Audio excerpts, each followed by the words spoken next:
सफाई कामगारांच्या विविध मागण्यांसंदर्भात आरबी दयावान बहुउद्देशीय सामाजिक संघटनेच्या वतीनं जिल्हाधिकारी तसंच पालिका आयुक्तांना निवेदन देण्यात आलं।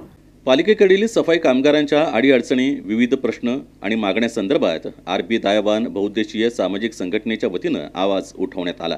जिल्हाधिकारी तसंच पालिका आयुक्तांना याबद्दलचं निवेदन देण्यात आलं।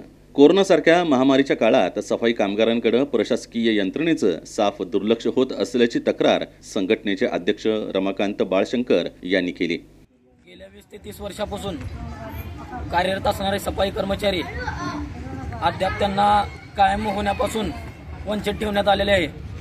कारण स्वतःचा बायकोलेकराचा विचार न करता गटारी काढणे, डेअरनेसमध्ये उतरून डेअरनेस साफ करणे, रस्त्यावरचे झाडू साफ असे सफाई कर्मचारी काम करीत आहेत। पण रोजंदारी बदलीवरच अजून त्यांना ठेवण्यात आलेले आहे। पण महापालिकेच्या आयुक्त साहेबांना एवढी अथॉरिटी आहे की त्यांनी कायम होण्यापासून वंचित ठेवलेले आहेत।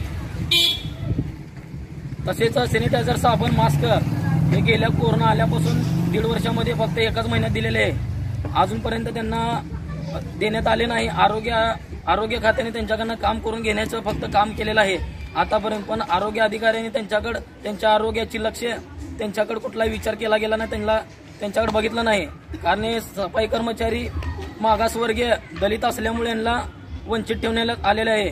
महापालिकेचे आयुक्त साहेबांनी जाणून बुजून यांना जे वंचित ठेवण्यात आलेले आहे त्यांना 20 दिवसाच्या आत कायम करण्यात यावे, अन्यथा संस्थेच्या मार्फत आरबी दयावान संस्थेच्या मार्फत महापालिका गेट समोर धोरणे आंदोलन करण्यात येईल। याची समस्त आयुक्त साहेबांनी नोंद घ्यावी आणि तसेच इथून पुढे सॅनिटायझर, साबण, मास्क असे कर्मचाऱ्यांना देण्यात यावे।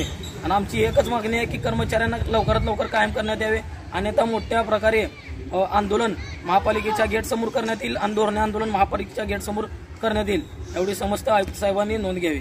यावेळी विश्वभूषण कांबळे तसंच इनामदार विजय कांबळे, सुनील रोकडे, बबलू वाघमारे आदींची उपस्थिती होती।